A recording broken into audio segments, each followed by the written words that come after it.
va prier. Seigneur notre Dieu, ce matin encore nous sommes reconnaissants de pouvoir nous tenir devant toi. Seigneur, pour ouvrir la Bible, ta parole. Seigneur, nous croyons qu'elle est la vérité, qu'elle vient de toi, et que tu vas encore parler à nos cœurs, Seigneur, ce matin, parce que tu es fidèle pour le faire, parce que tu as promis que tu le ferais. Aide-nous, chacun d'entre nous, Seigneur, à déposer ce qui peut peser sur nos cœurs, Seigneur, et sur nos pensées, afin que nous puissions entendre ta voix ce matin, et que ton Saint-Esprit soit libre de parler à nos cœurs. Merci de bénir aussi les enfants qui sont sortis, Seigneur, et de les aider à comprendre aussi ta parole, Seigneur, à comprendre ce que tu veux pour eux, et à les garder, Seigneur, dans ce monde. Merci parce que là aussi, Seigneur, nous pouvons te faire confiance. Seigneur, sois béni, et Seigneur, sois aussi auprès de ceux qui n'ont pas pu se joindre à nous ce matin. Prends soin d'eux, Seigneur, et parle-leur aussi. Au nom du Seigneur Jésus. Amen. On va partir ce matin dans 2 Timothée, pour commencer. 2 Timothée, chapitre 3.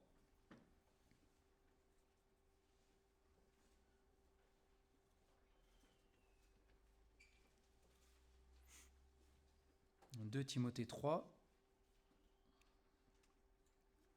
les 5 premiers versets. Donc c'est l'apôtre Paul qui écrit cela à Timothée.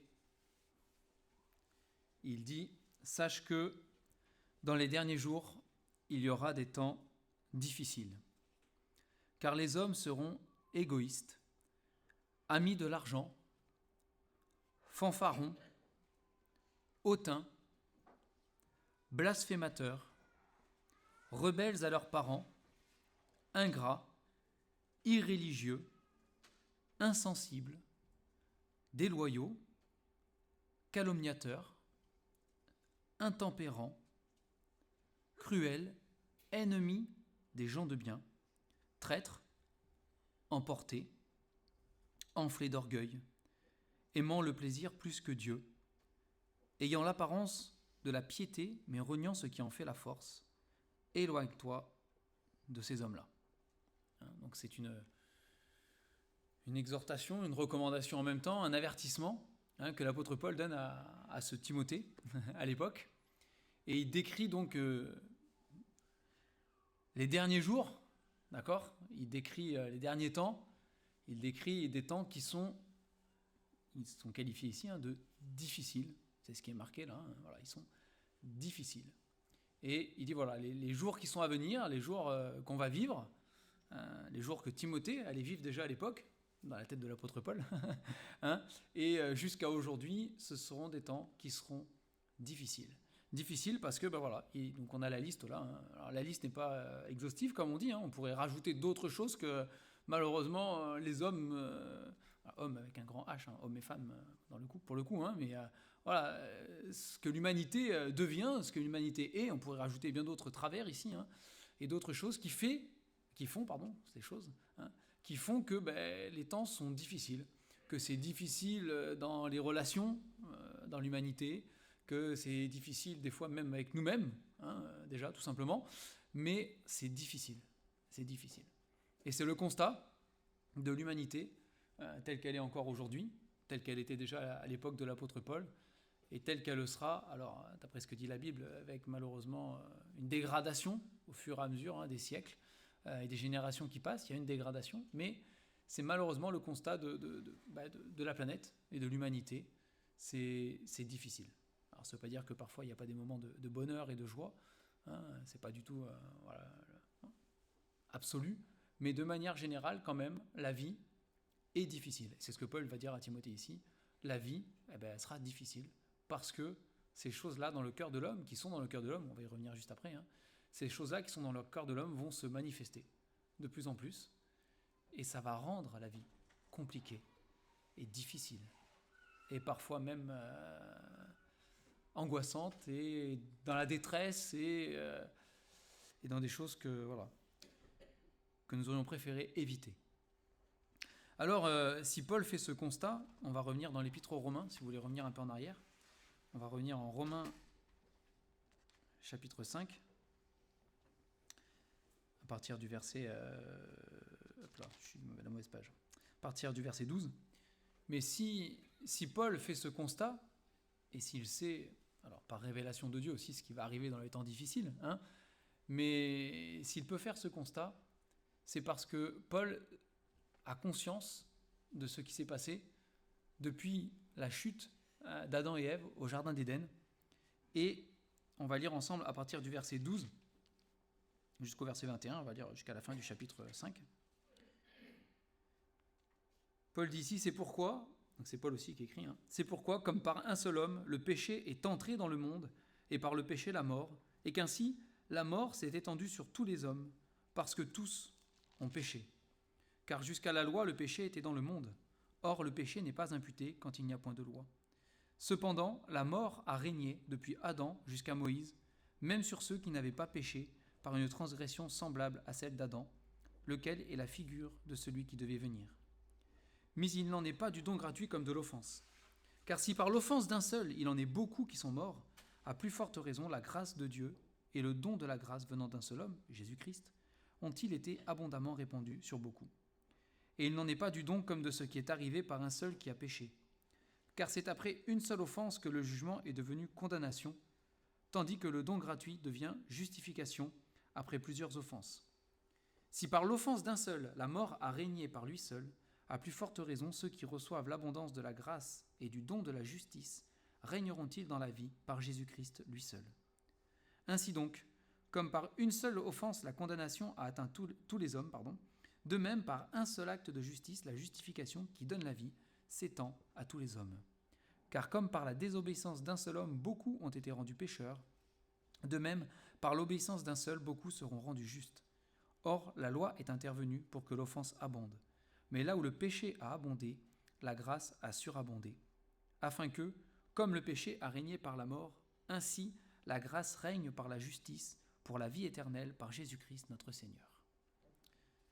Alors c'est Paul qui fait des grandes phrases avec beaucoup de mots, et qui se répètent et qui retournent les idées dans tous les sens. Alors parfois on a un peu du mal à suivre son raisonnement, hein, mais sans faire une étude totale du passage là, pour simplifier, Paul nous rappelle ici une chose fondamentale, c'est que les temps difficiles, si on veut repartir de Timothée, hein, la mort, toutes ces choses, c'est parce que en fait l'homme est maudit à la base.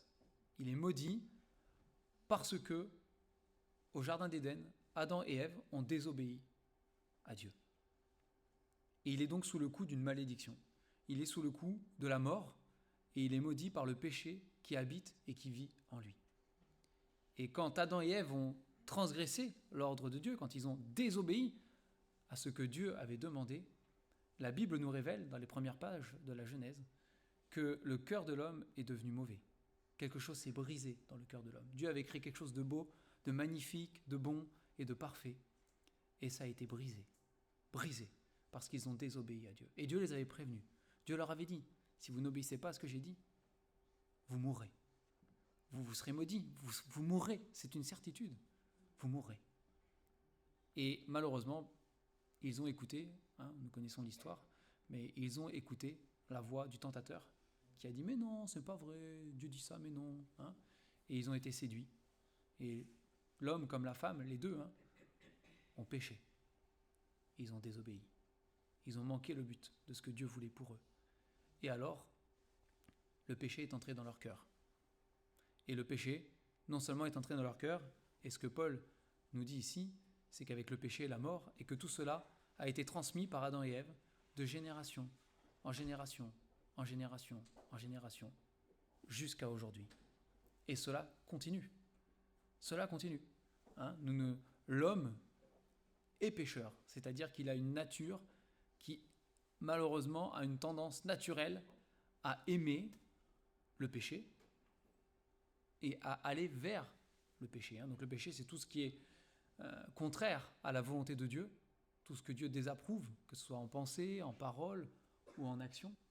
Et l'homme a une tendance naturelle vers ces choses.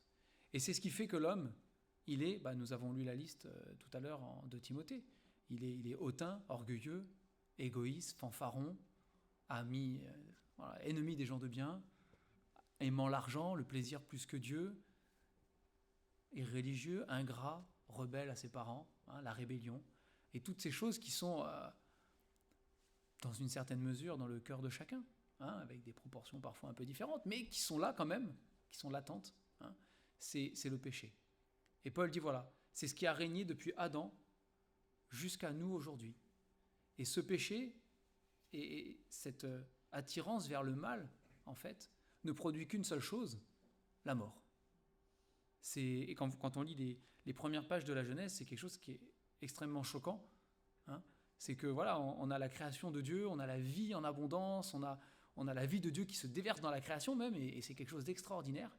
Et puis à partir du moment où il y a le péché, on a la généalogie derrière, d'Adam et de ses descendants, et tous les 2-3 versets, il y a marqué « puis il mourut, puis il mourut, puis il mourut, puis il mourut, puis il mourut », etc. Puis il mourut, puis il mourut. Alors même s'il vivait longtemps, à l'époque, peu importe, c'est « puis il mourut ». Et c'est ce refrain qui revient sans cesse. Et c'est ce dont Paul parle ici dans l'Épître aux Romains, quand il dit « la mort, elle a régné ». Depuis Adam, alors là, il va jusqu'à Moïse, parce qu'il est dans un contexte par rapport à la loi, mais jusqu'à encore aujourd'hui, la mort a régné dans l'humanité. Et même si les hommes ont toujours voulu défier la mort et chercher des solutions pour rallonger la vie, on a beau faire ce qu'on veut, même si on fait énormément de progrès en médecine et dans beaucoup de choses, inévitablement un jour, c'est la fin. Et on ne peut pas lutter contre. C'est impossible. C'est impossible. Et on n'y arrivera jamais. Même avec toutes les évolutions de la science qui pourraient encore arriver dans le futur, c'est impossible. Parce que la mort, à cause du péché, est attachée au cœur de l'homme.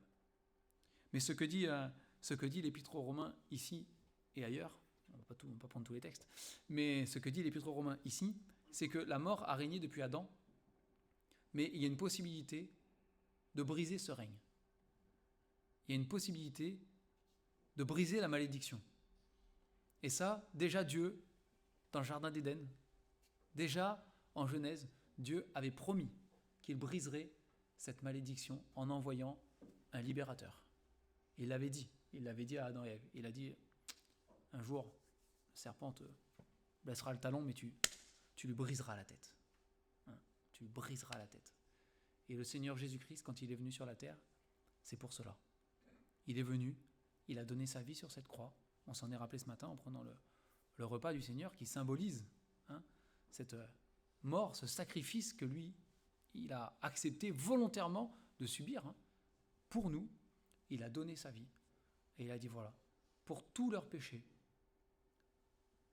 pour leur cœur hautain, fanfaron, ennemis des gens de bien, blasphémateurs, rebelles à leurs parents, irréligieux, ingrats, égoïstes, pour leur cœur et pour tout ce qu'ils ont produit de mauvais, de toute l'humanité, depuis Adam et Ève jusqu'au dernier homme qui vivra sur la terre, quand Dieu dira stop, c'est pour tout cela, moi j'accepte de prendre tous leurs péchés sur moi. Tout ce qu'ils ont fait de mal, dit de mal, pensé de mal, j'accepte de tout prendre sur moi et d'être frappé par Dieu, d'être jugé par Dieu, d'être puni par Dieu, pour que eux puissent échapper au châtiment de leurs péchés et que cette malédiction qui pèse sur eux puisse être brisée. Et le Seigneur Jésus a été brisé sur la croix. Alors pas ses os, parce qu'il est dit qu'aucun os ne sera brisé, mais sa vie a été brisée. Il l'a offerte volontairement. Il a donné sa vie. Il a dit « Je meurs pour eux, parce que je les aime et que je veux les sauver. Je ne veux pas qu'ils meurent pour l'éternité. Je ne veux pas qu'ils soient condamnés pour l'éternité. Mais je veux les arracher à ça. Je veux qu'ils changent. Je veux qu'ils soient sauvés. » Et il a donné sa vie. Et la Bible nous dit, c'est ce que Paul, dans son raisonnement, nous apporte aussi, que Dieu, du coup, a la possibilité, grâce à Jésus-Christ et son sacrifice, il a la possibilité de nous faire grâce. C'est-à-dire que la condamnation et le jugement qui doit tomber sur nous, et qui tombera sur nous, peut être évité et dévié, parce qu'il peut tomber à la place sur Jésus-Christ. Et cette grâce, la Bible dit, cette grâce s'obtient non pas par nos actions et nos œuvres et en essayant de respecter au mieux ce que Dieu dit, c'est pas comme ça que ça marche. Cette grâce, elle s'obtient, dit la Bible, et là l'épître aux Romains en est rempli pour le coup, de passage, c'est Romains 4 notamment, uniquement par la foi. Cette grâce ne s'obtient uniquement que par la foi, c'est-à-dire la confiance ferme et solide que Jésus-Christ est bien mort sur la croix à ma place, qu'il a vraiment payé pour moi. C'est cette confiance qu'il l'a fait, c'est réel. Et c'est quelque chose qui est réel. Jésus-Christ est vraiment venu, il y a 2000 ans et quelques là maintenant, il est vraiment venu sur cette terre. Il a marché, il est vraiment venu, il a donné sa vie.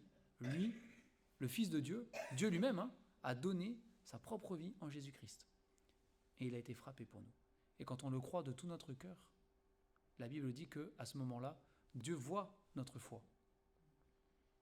Et il est dit, il nous l'impute à justice. C'est-à-dire qu'il nous déclare juste et purifié de nos péchés. Pas parce qu'on est meilleur que notre voisin, encore une fois, mais parce qu'on a cru de tout notre cœur que Jésus-Christ l'avait fait pour nous. Et à ce moment-là, la malédiction qui pèse sur ma vie, l'humanité c'est autre chose, mais sur ma propre vie en tout cas, elle est brisée. Cette malédiction est brisée. Elle est cassée. Et j'obtiens, pour prix de ma foi, c'est ce que dit la parole de Dieu, la vie éternelle. Et j'échappe à la condamnation de Dieu. Je ne mérite pas plus que quelqu'un d'autre. Je ne le mérite pas. La Bible dit qu'on mérite uniquement la condamnation à cause de tout ce qu'on a fait de mal. Je ne le mérite pas. Mais Dieu, lui, dans son amour, dans sa compassion, lui fait grâce. Et il dit, je pardonne. Je pardonne. Parce que Jésus-Christ a payé pour toi et que tu y as cru de tout ton cœur, eh bien je pardonne alors. C'est effacé. C'est effacé. C'est payé. C'est le Seigneur Jésus sur la croix qui a dit tout est accompli. C'est traduit dans nos traductions. Tout est accompli. Et on pourrait le traduire par tout est payé. Tout est réglé. La dette est terminée. C'est fini. Fini. J'ai tout fait pour eux. J'ai tout fait pour eux. Et donc oui, ça veut pas dire pour autant que notre vie devient facile. Nous continuons à vivre dans ce monde, même si nous avons reçu ce salut en Jésus-Christ. Nous avons la paix dans notre cœur, nous avons le pardon de nos péchés. On continue à vivre dans ce monde. On n'est pas enlevé instantanément, ce serait pas mal. Mais c'est pas le cas.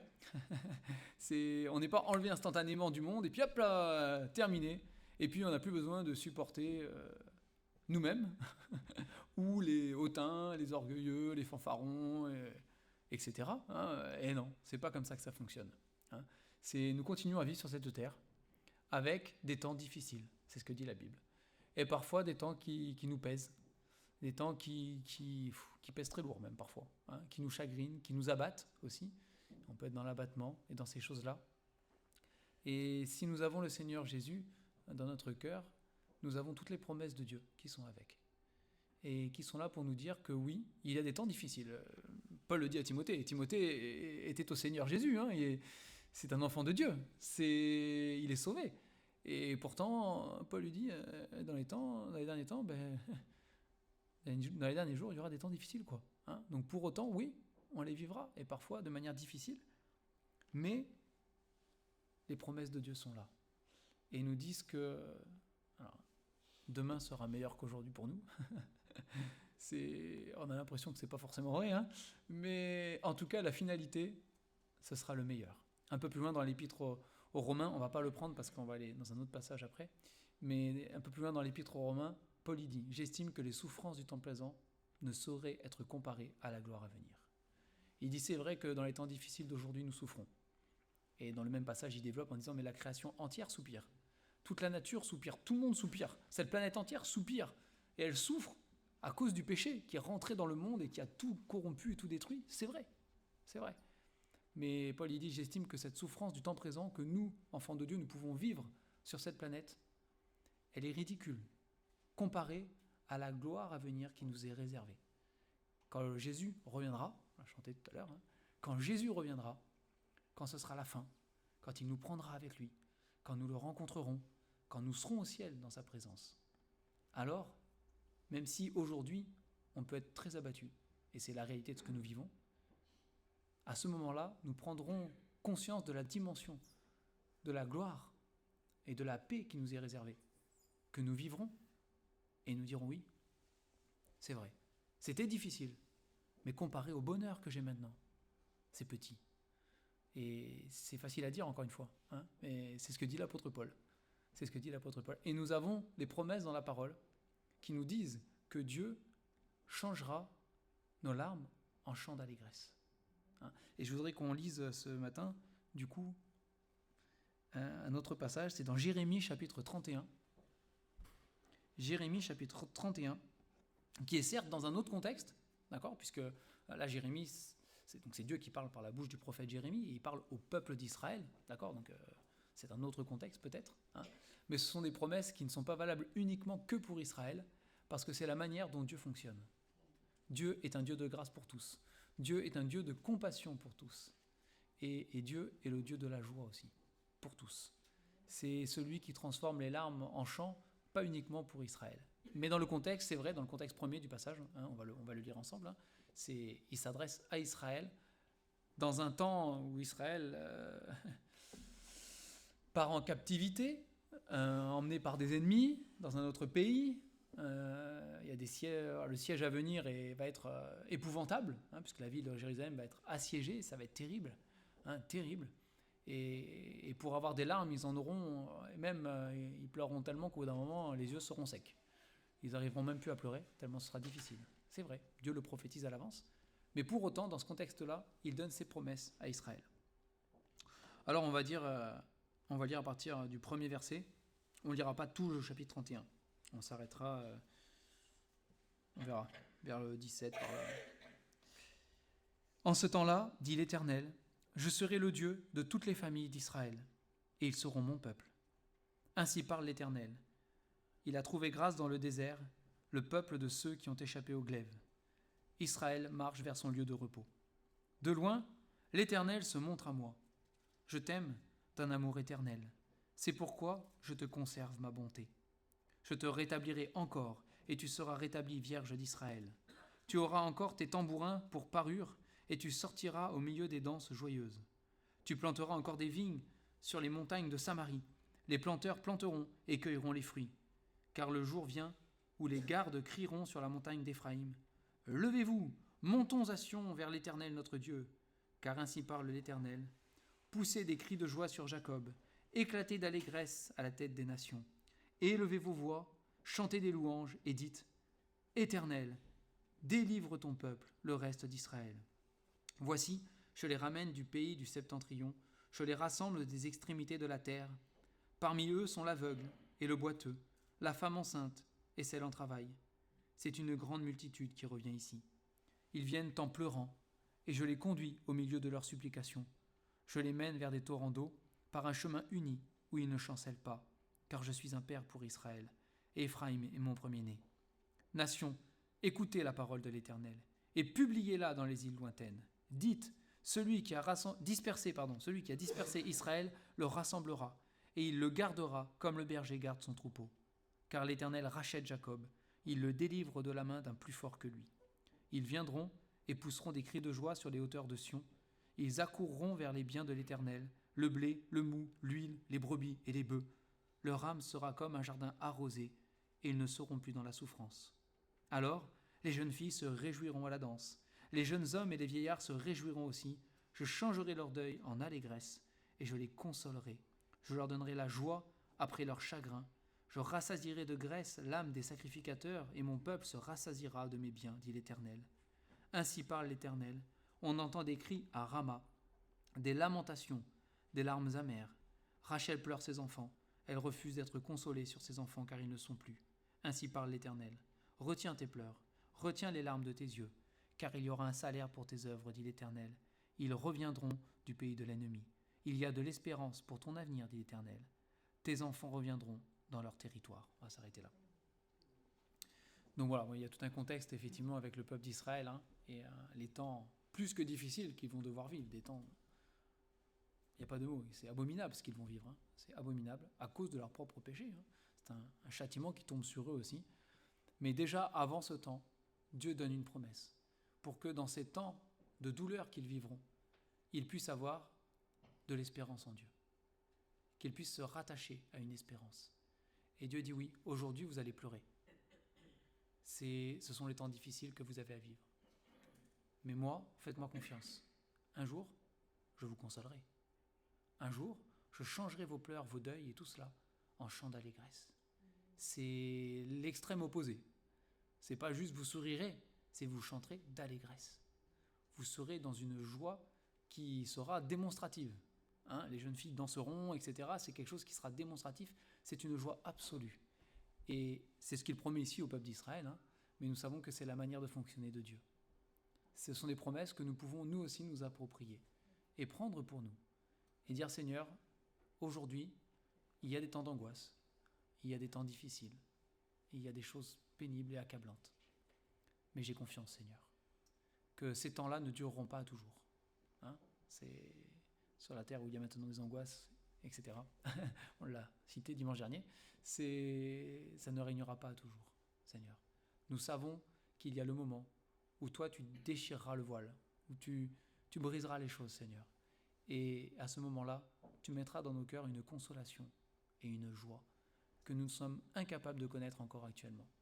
Nous pouvons en parler peut-être avec des mots et imaginer des choses, mais c'est bien loin de la réalité. C'est le peuple d'Israël dans l'angoisse dans laquelle ils vont être après, assiégés par l'ennemi, affamés, morts de faim. Je pense qu'ils avaient du mal à imaginer qu'ils allaient un jour revenir à Jérusalem en chantant et en poussant des cris de joie. C'est emmené dans les fers, quand ce n'est pas tué ou massacré et tout le reste qu'il y a eu. C'est le pays ravagé, la ville détruite. Et je pense que ça devait être difficile d'imaginer à ce moment-là, on reviendra un jour avec des chants de triomphe et d'allégresse. Mais c'est la promesse de Dieu. Dieu le fera pour Israël, mais Dieu le fera déjà pour nous aussi. Et c'est une promesse à laquelle nous devons encore aujourd'hui nous raccrocher. Nous devons faire confiance à Dieu. C'est, comme je le dis souvent, parce que j'aime beaucoup ce verset, de toutes les bonnes paroles que l'Éternel a dites à Israël, aucune ne resta sans effet, toutes s'accomplirent. Ce que Dieu a promis dans la Bible et qui devait se réaliser, c'est toujours réalisé. Et jusqu'à présent, pas une seule fois, dans toute l'histoire de l'humanité, Dieu n'a pu être pris en défaut. Pas une. Il n'y a pas une fois où Dieu a dit quelque chose dans la Bible et ça devait se réaliser et ça ne s'est pas fait. Il y a encore certaines prophéties qui ne sont pas encore réalisées et qui arrivent. Ça, c'est vrai. Mais de toutes celles que Dieu avait dit qui se réaliseraient, c'est fait. Et ça, personne ne peut rien dire. C'est Dieu qui a le dernier mot. Et si Dieu l'a fait jusqu'à présent, il continuera à le faire. Parce qu'il est fidèle. Et s'il nous promet aujourd'hui qu'il y a un jour où il séchera toute larme de nos yeux, dans l'Apocalypse c'est écrit, il séchera toute larme de nos yeux et qu'il remplacera cela par de la joie, alors même si c'est difficile à croire parfois, il le fera. Et nous devons placer notre foi dans cela. Parce que comme dit l'apôtre Paul, nous ne vivons pas comme ceux qui sont sans espérance et sans Dieu dans le monde. C'est différent. Nous avons un Dieu, le vrai Dieu, et nous avons une espérance. Une espérance déjà dans ce monde, mais surtout pour après. Et ça, nous ne devons pas l'oublier. Satan aimerait qu'on l'oublie. Satan aimerait que nos regards ne fassent que regarder la poussière de la terre, à laquelle il veut nous faire croire que nous sommes attachés, alors que c'est faux. Nous avons les moyens de relever la tête. Pas par nos mérites, encore une fois, mais par la grâce de Dieu. Nous avons les moyens de relever la tête et de briser cette malédiction et cette souffrance et toutes ces choses. Nous avons le moyen, par la foi. Ce n'est pas physique, mais par la foi, par le Saint-Esprit, par le Seigneur Jésus. Nous pouvons le faire. Ça, c'est la victoire qui nous est proclamée dans la suite de Romains, notamment le chapitre 8, que je vous invite à relire chez vous. C'est la victoire par le Saint-Esprit et par la foi. On va prier pour terminer.